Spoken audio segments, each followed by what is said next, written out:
The Reconstruction of Religious Thought in Islam by Dr. Muhammad Iqbal. Lecture 1: Knowledge and Religious Experience. What is the character and general structure of the universe in which we live? Is there a permanent element in the constitution of this universe? How are we related to it? What place do we occupy in it? And what is the kind of conduct that befits the place we occupy? These questions are common to religion, philosophy, and higher poetry.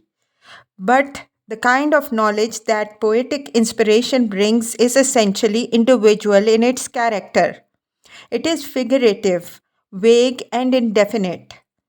Religion, in its more advanced forms, rises higher than poetry. It moves from individual to society. In its attitude towards the ultimate reality, it is opposed to the limitations of man. It enlarges his claims and holds out the prospect of nothing less than a direct vision of reality. Is it then possible to apply the purely rational method of philosophy to religion? The spirit of philosophy is one of free inquiry. It suspects all authority. Its function is to trace the uncritical assumptions of human thought to their hiding place.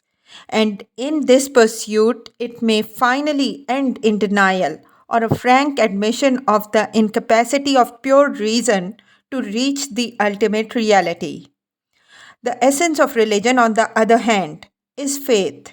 And faith, like the bird, sees its trackless way unattended by intellect, which, in the words of the great mystic poet of Islam, only waylays the living heart of man and robs it of the invisible wealth of life that lies within.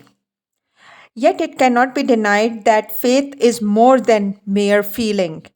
It has something like a cognitive content and the existence of rival parties.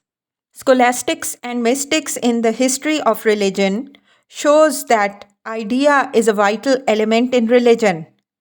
Apart from this, religion on its doctrinal side, as defined by Professor Whitehead, is a system of general truths which have the effect of transforming character when they are sincerely held and vividly apprehended. Now, since the transformation and guidance of man's inner and outer life is the essential aim of religion, it is obvious that the general truths which it embodies must not remain unsettled. No one would hazard action on the basis of a doubtful principle of conduct. Indeed, in view of its function, religion stands in greater need of a rational foundation of its ultimate principles than even the dogmas of science. Science may ignore a rational metaphysics. Indeed, it has ignored it so far. Religion can hardly afford to ignore the search for a reconciliation of the oppositions of experience and a justification of the environment in which humanity finds itself. That is why Professor Whitehead has actually remarked the ages of faith are the ages of rationalism. But to rationalize faith is not to admit the superiority of philosophy over religion. Philosophy, no doubt, has jurisdiction to judge religion, but what is to be judged is of such a nature that it will not submit to the jurisdiction of philosophy, except on its own terms. While sitting in judgment on religion, philosophy cannot give religion an inferior place among its data. Religion is not a departmental affair. It is neither mere thought, nor mere feeling, nor mere action. It is an expression of the whole man. Thus, in the evaluation of religion, philosophy must recognize the central position of religion and has no other alternative but to admit it as something focal in the process of reflective synthesis. Nor is there any reason to suppose that thought and intuition are essentially opposed to each other. They spring up from the same root and complement each other. The one grasps reality piecemeal, the other grasps it in its wholeness. The one fixes its gaze on the eternal, the other on the temporal aspect of reality. The one is present enjoyment of the whole of reality. The other aims as traversing the whole by slowly specifying and closing up the various regions of the whole for exclusive observation. Both are in need of each other for mutual rejuvenation. Both seek visions of the same reality which reveals itself to them in accordance with their function in life. In fact, intuition, as Bergson rightly says, is only a higher kind of intellect. The search for rational foundations in Islam may be regarded to have begun with the Prophet himself. His constant prayer was, God, grant me knowledge of the ultimate nature of things. The work of later mystics and non mystic rationalists forms an exceedingly instructive chapter in the history of our culture, inasmuch as it reveals a longing for a coherent system of ideas, a spirit of wholehearted devotion to truth, as well as the limitations of the age, which rendered the various theological movements in Islam less fruitful than they might have been in a different age. As we all know, Greek philosophy has been a great cultural force in the history of Islam. Yet, a careful study of the Quran and the various schools of scholastic theology that arose under the inspiration of Greek thought disclose the remarkable fact that while Greek philosophy very much broadened the outlook of Muslim thinkers, it, on the whole, obscured their vision of the Quran. Socrates concentrated his attention on the human world alone. To him, the proper study of man was man and not the world of plants, insects, and stars. How unlike the spirit of the Quran, which sees the humble bee a recipient of divine inspiration and constantly calls upon the reader to observe the perpetual change of the winds, the alternation of day and night, the clouds, the starry heavens, and the planets swimming through infinite space. As a true disciple of Socrates, despised sense perception, which in his view yielded mere opinion and no real knowledge. How unlike the Quran, which regards hearing and sight as the most valuable divine gifts and declares them to be accountable to God for their activity in this world. This is what the earlier Muslim students of the Quran completely missed under the spell of classical speculation. They read the Quran in the light of Greek thought. It took them over 200 years to perceive, though not quite clearly, that the spirit of the Quran was essentially anti classical, and the result of this perception was a kind of intellectual revolt, the full significance of which has not been realized even up to the present day. It was partly owing to this revolt and partly to the personal history that Ghazali based religion on philosophical skepticism, a rather unsafe basis for religion and not wholly justified by the spirit of Quran. Ghazali's chief opponent, Ibn Rushd, who defended Greek philosophy against the rebels, was led through Aristotle to what is known as the doctrine of immortality of active intellect, a doctrine which once wielded enormous influence on the intellectual life of France and Italy, but which, to my mind, is entirely opposed to the view that Quran takes of the value and destiny of the human ego. Thus, Ibn Rushd lost sight of a great and fruitful idea in Islam and unwittingly helped the growth of that enervating philosophy of life which obscures man's vision of himself, his God, and his world. The more constructive among the Asherite thinkers were no doubt on the right path and anticipated some of the more modern forms of idealism. Yet, on the whole, the object of the Asherite movement was simply to defend orthodox opinion with the weapons of Greek dialectic.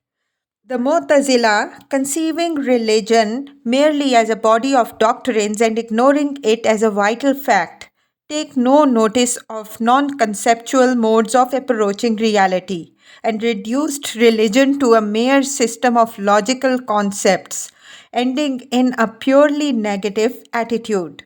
They failed to see that in the domain of knowledge, scientific or religious, complete independence of thought from concrete experience is not possible. It cannot, however, be denied that Ghazali's mission was almost apostolic, like that of Kant in Germany of the 18th century. In Germany, rationalism appears as an ally of religion, but she soon realized that the dogmatic side of religion was incapable of demonstration. The only course open to her was to eliminate dogma from the sacred record. With the elimination of dogma came the utilitarian view of morality, and thus rationalism completed the reign of unbelief. Such was the state of theological thought in Germany when Kant appeared. His critique of pure reason revealed the limitations of human reason and reduced the whole work of the rationalists to a heap of ruins. And justly has he been described as God's greatest gift to his country. Ghazali's philosophical skepticism, which, however, went a little too far, virtually did the same kind of work in the world of Islam, in breaking the back of that proud but shallow rationalism which moved in the same direction as pre Kantian rationalism in Germany. There is, however, one important difference between Ghazali and Kant. Kant, consistently with his principles, could not affirm the possibility of a knowledge of God. Ghazali, finding no hope in analytical thought, moved to mystic experience and there found an independent content for religion. In this way, he succeeded in securing for religion the right to exist independently of science and metaphysics. But the revelation of the total infinite in mystic experience convinced him of the finitude and inconclusiveness of thought and drove him to draw a line of cleavage between thought and intuition. He failed to see that thought and intuition are organically related and that thought must necessarily stimulate finitude and inconclusiveness because of its alliance with serial time. The idea that thought is essentially finite and for this reason unable to capture the infinite is based on a mistaken notion of the movement of thought in knowledge. It is the inadequacy of the logical understanding which finds a multiplicity of mutually repellent individualities with no prospect of their ultimate reduction to a unity that makes us skeptical about the conclusiveness of thought. In fact, the logical understanding is incapable of seeing this multiplicity as a coherent universe. Its only method is generalization based on resemblances, and its generalizations are only fictitious unities which do not affect the reality of concrete things. Its deeper movement, however, thought is capable of reaching an immanent infinite in whose self unfolding movement the various finite concepts are merely moments.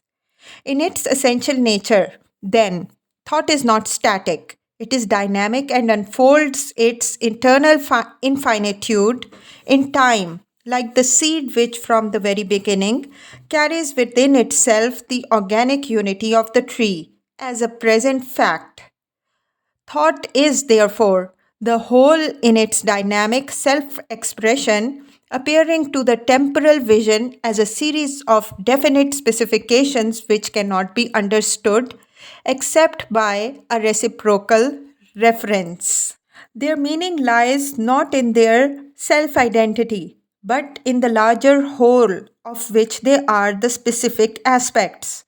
This larger whole is, to use a Quranic metaphor, a kind of preserved tablet which holds up the entire undetermined possibilities of knowledge as a present reality, revealing itself in serial time as a succession of finite concepts, appearing to reach a unity which is already present in them. It is, in fact, the presence of the total infinite in the movement of knowledge that makes definite thinking possible. Both Kant and Ghazali failed to see that thought, in the very act of knowledge, passes beyond its own finitude. The finitudes of nature are reciprocally exclusive. Not so the finitudes of thought, which is, in its essential nature, incapable of limitation and cannot remain imprisoned in the narrow circuit of its own individuality. In the wide world beyond itself, nothing is alien to it. It is in its progressive participation in the life of the apparently alien that the thought demolishes the walls of the finitude and enjoys its potential infinitude. Its movement becomes possible only because of the implicit presence in its finite individuality of the infinite, which keeps alive within it the flame of aspiration and sustains it in its endless pursuit. It is a mistake to regard thought as inconclusive, for it too, in its own way, is a greeting of the finite with the infinite. During the last 500 years, religious thought in Islam has been practically stationary. There was a time when European thought received inspiration from the world of Islam. The most remarkable phenomenon of modern history, however, is the enormous rapidity with which the world of Islam is spiritually moving towards the West.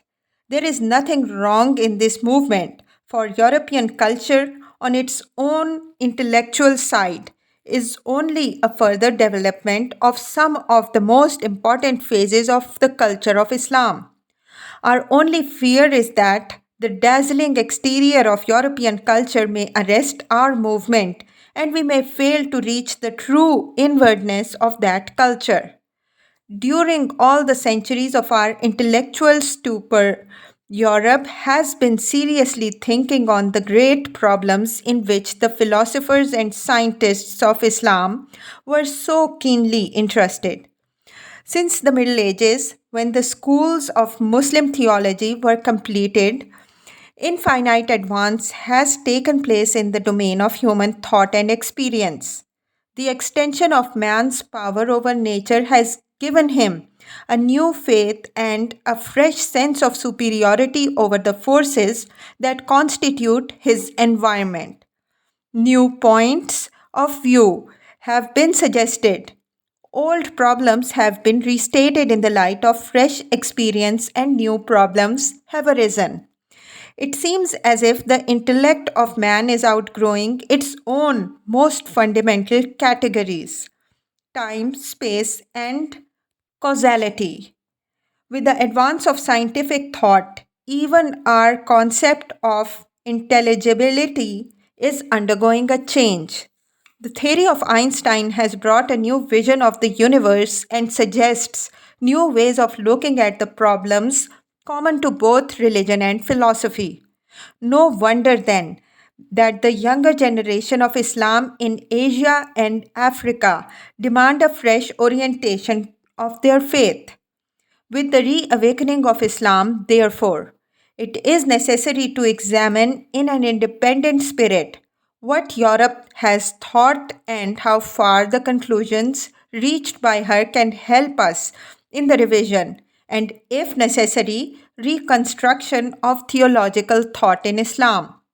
Besides this, it is not possible to ignore generally anti religious and especially anti Islamic propaganda in Central Asia, which has already crossed the Indian frontier. Some of the apostles of this movement are born Muslims, and one of them, Tevfik Fikret, the Turkish poet who died only a short time ago, has gone to the extent of using our great poet thinker, Mirza Abdul Qadir Bedil of Akbarabad, for the purposes of this movement. Surely it is high time to look to the essentials of Islam. In these lectures, I propose to undertake a philosophical discussions of some of the basic of ideas of Islam, in the hope that this may, at least, be helpful towards a proper understanding of the meaning of Islam as a message to humanity. Also, with a view to give a kind of ground outline for further discussion, I propose in this preliminary lecture to consider the character of knowledge and religious experience. The main purpose of Quran is to awaken in man the higher consciousness of his manifold relations with God and the universe. It is in view of this essential aspect of the Quranic teaching that Gotha, while making a general review of Islam as an educational force, said to Ackerman, "You see, this teaching never fails. With all our systems, we cannot go, and generally speaking, no man can go farther than that." The problem of Islam was really suggested by the mutual conflict and at the same time mutual attraction presented by the two forces of religion and civilization. The same problem confronted early Christianity. The great point in Christianity is the search for an independent content for spiritual life, which, according to the insight of its founder, could be elevated not by the forces of a world external to the soul of man, but by the revelation of a new world within his soul. Islam fully agrees with this insight and supplements it by the further insight that the illumination of the new world, thus revealed, is not something foreign to the world of matter but permeates it through and through. Thus, the affirmation of spirit sought by Christianity would come not by the renunciation of external forces which are already permeated by the illumination of spirit, but by a proper adjustment of man's relation to these forces in view of the light received from the world within. It is the mysterious touch of the ideal that animates and sustains the real, and through it alone we can discover and affirm the ideal. With Islam, the ideal and the real are not two opposing forces which cannot be reconciled. The life of the ideal consists not in a total breach with the real, which would tend to shatter the organic wholeness of life into painful oppositions, but in the perpetual endeavor of the ideal to appropriate the real with a view eventually to absorb it, to convert it into itself and illuminate its whole being. It is the sharp opposition between the subject and the object, the mathematical without and the biological within, that impressed Christianity. Islam, however, faces the opposition with a view to overcome it. This essential difference in looking at a fundamental relation determines the respective attitudes of these great religions towards the problem of human life in its present surroundings. Both demand the affirmation of the spiritual self in man, with this difference only that Islam, recognizing the contact of the ideal with the real, says yes to the world of matter and points the way to master it with a view to discover a basis for a realistic regulation of life. What then, according to the Quran, is the character of the universe which we inhabit? In the first place, it is not the result of a mere creative sport. We have not created the heavens and the earth and whatever is between them in sport. We have not created them but for a serious end, but the greater part of them understand it not. 44, 38 to 39. It is a reality to be reckoned with. Verily, in the creation of the heavens and of the earth, and in the succession of the night and of the day, are signs for men of understanding, who, standing and sitting and reclining, bear God in mind and reflect on the creation of the heavens and of the earth, and say, O our Lord, thou hast not created this in vain. 3. 190 to 191. Again, the universe is so constituted that it is capable of extension. He, God, adds to his creation what he wills. 35. 1. It is not a block universe, a finished product, immobile and incapable of change. Deep in its inner being lies, perhaps, the dream of a new birth. Say, go through the earth and see how God hath brought forth all creation. Hereafter will he give it another birth. 29, 20. In fact, this mysterious swing and impulse of the universe, this noiseless swim of time which appears to us, human beings, as the movement of the day and night, is regarded by the Quran as one of the greatest signs of God. God causeth the day and the night to take their turn. Verily, in this is teaching for men of insight. 24:44. This is why the Prophet said, do not vilify time, for time is God. And this immensity of time and space carries in it the promise of a complete subjugation by man whose duty is to reflect on the signs of God and thus discover the means of realizing his conquest of nature as an actual fact. See ye not how God hath put under you all that is in the heavens and all that is on the earth, and hath been bounteous to you of his favors, both in relation to the seen and the unseen. 31:20. And he hath subjected to you the night and the day, the sun and the moon, and the stars too are subject to you by his behest. Verily, in this are signs for those who understand. 16:12.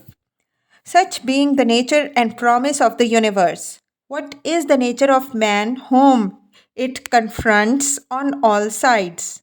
Endowed with the most suitable mutual adjustment of faculties, he discovers himself down below in the scale of life, surrounded on all sides by the forces of obstruction. That of goodliest fabric. We created man, then brought him down to the lowest of the low. 95, 4 to 5. And how do we find him in this environment? A restless being engrossed in his ideals to the point of forgetting everything else, capable of inflicting pain on himself in his ceaseless quest after fresh scopes for self expression. With all his failings, he is superior to nature inasmuch as he carries within him a great trust which, in the words of the Quran, the heavens and the earth and the mountains refuse to carry. Verily, we propose to the heavens and to the earths and to the mountains to receive the trust of personality, but they refused the burden and they feared to receive it. Man alone undertook to bear it, and hath proved unjust, senseless. 33:72. His career no doubt has a beginning, but he is destined perhaps to become a permanent element in the constitution of being. Thinketh man that he shall be thrown away as an object of no use? Was he not a mere embryo? Then he became thick blood of which God formed him and fashioned him and made him twain male and female, is not he powerful enough to quicken the dead? 75, 36 to 40.